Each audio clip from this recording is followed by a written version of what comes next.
자, 이번에는 2023학년도 9월 평가원의 15번 수열 문제를 한번 풀어보려고 하는데요. 최근에 이제 평가원과 수능에 이런 수학적 귀납 추론 문제는 어렵지 않게 출제되고 있습니다.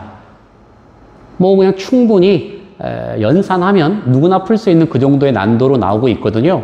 그런데 이 문제는 그 당시에 살짝 애를 먹었던 문제이기도 해요. 물론 뭐 늘 말하지만 공부를 잘하는 최상위권에 있는 친구들은 이걸 가볍게 풀 수 있었을 거예요. 그러나 애매한 사이즈의 친구들은 요런데 좀 시간이 좀 걸리지 않았을까라는 생각이 들거든요. 자, 그런 차원에서 선생님이 이 문제를 한번 풀어보려고 하는데 조금 색다른 시각에서 한번 요 놈을 풀어보도록 하겠습니다. 가에서요. 모든 자연수 K에 대해서, 이게 K인데 핵심이 되는 게 이게 지금 4의 배수가 되는 거예요. 그죠? A의 4K가 될 때 얘는 무조건 하고 R의 K제곱이 된대요. 이게 무슨 말이에요? 4의 배수가 될 때마다 등비수열 구조를 갖고 있다는 얘기 아니겠습니까? 그런데 공비가 지금 절대값 R이 0하고 1 사이에 있다는 얘기는 R값을 무한으로 곱하면 곱할수록 얘는 점점 0에 가까워진다는 뜻이거든요. 그러니까 결국 4의 배수가 되는 항들은 언젠가는 0에 근접한 항이 생길 수 있을 것이다 라는 일단 추론을 먼저 해보는 겁니다.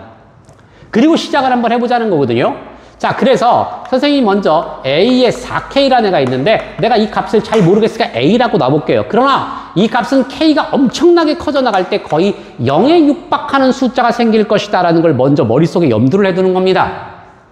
그렇다면 이제 그 다음 번째 항이 4K 플러스 1일 거 아니겠어? 그러면 A가 이제 4K 플러스 1항으로 가져야 되는 건데 이 A는 여기에 속하는 것이기 때문에 이 값은 그대로 A 플러스 3이 되는 게 맞고요. 다시 얘는 3의 근접항이니까 다시 또 그 다음 점핑을 해가지고 4K 플러스 2가 되는 거고 요따 3을 더해야 되는 거니까 A 플러스 6이 되는 건 분명해요. 그런데 이건 6에 근접한 숫자이기 때문에 아래쪽으로 선택할 수밖에 없으니까 얘는 다운이 돼야 되겠지? 그럼 A의 4K 플러스 3, 요 값은 마이너스 2분의 1을 곱해야 되는 거라 얘는 마이너스 2분의 1 A에다 빼기 얼마가 되는 거예요? 3. 이렇게 나온다는 얘기죠.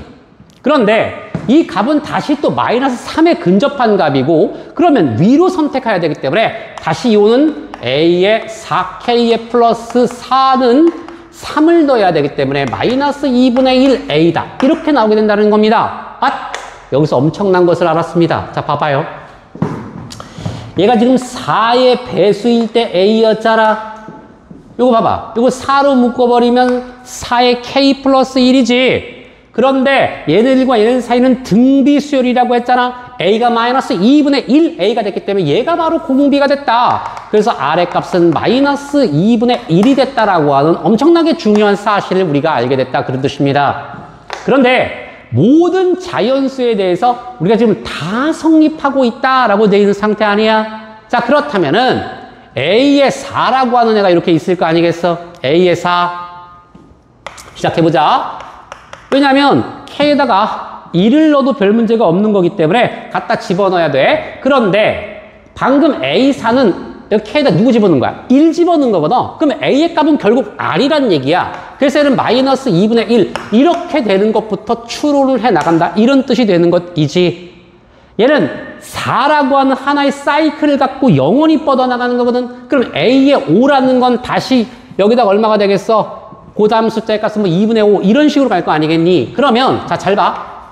A1, A2, A3, A4 여기서 한 사이클을 끊고 그럼 A5부터 A8 이렇게 4개의 하나의 항을 사이클로 바라봤을 때 이 구조에서 보시면 알겠지만 이 값이 지금 절대값 M이 5보다 크거나 같은 것은 이 한 사이클당 이거밖에 없다는 걸 우리가 알아버렸어. 그렇다면 100번째 항까지 간다는 건 여기서부터 24사이클을 가라는 뜻이 되는 거 아니겠니? 왜냐면 한 사이클을 여기 남겨놨으니까 따라서 여기서 5보다 크거나 같은 건 분명히 24개가 존재하게 됐다라는 것은 의심할 수 없는 사실이 되는 것입니다. 자, 그러면 이제 방금 요 놈이 마이너스 2분의 1이었습니다. 그럼 조건에서 얘가 그 전항으로 가야 될 거 아니겠어? 그러면 마이너스 2분의 1이 나오려면은 얘 값은 얼마가 돼야 돼? 마이너스 2분의 7 또는 1이어야 되는 건데 아래 건 갈 수 없기 때문에 마이너스 2분의 7로 갈 수밖에 없겠지. 저 위쪽으로 가야만 되는 거야. 그럼 마이너스 2분의 7인 거니까 위로 갈 수는 없겠지. 그럼 아래쪽으로 가면 7을 돼야 되겠네. 여기 7. 여기 7 되는 게 맞네. 그죠? 그 다음에 위로 가버리게 되면은 7일 때 이게 얼마가 되는 거야? A2의 값이 7 나오려면은 이게 4가 돼야 되나? 4. 4도 합격이네. 왜냐면 조건이 맞지. 그 다음에 밑에로 갔을 때는 얼마가 돼? 마이너스 14. 자, 이것도 가능하네. 일단 조건은 맞는데 지금 여기서 A1의 값이 음수라고 되어 있거든. 그러면 얘는 될 수 없다는 얘기 아니겠어? 그럼 A1, 2, 3, 4 중에서 지금 조건에서 절대값 A이 5보다 큰 것은 여기서 몇 개가 생겨? 이것도 있고 이것도 있잖아. 그럼 여기는 몇 개? 여기서 2개가 생겨버리게 된다는 뜻이거든. 그럼 토탈 몇 개가 되겠니? M의 개수는 이게 지금 P라고 했나? 자, 자연수 M의 개수니까 여기서 P의 값은 여기서 24개, 2개 해서 얘는 26개가 있다는 뜻이 되는 것이고요. 여기서 A1의 값은 보시다시피 마이너스 14예요. 이 2개를 더하라고 그랬었죠? 그래서 답은 얼마 나온다? 12다. 이렇게 이제 답을 내면 되겠습니다.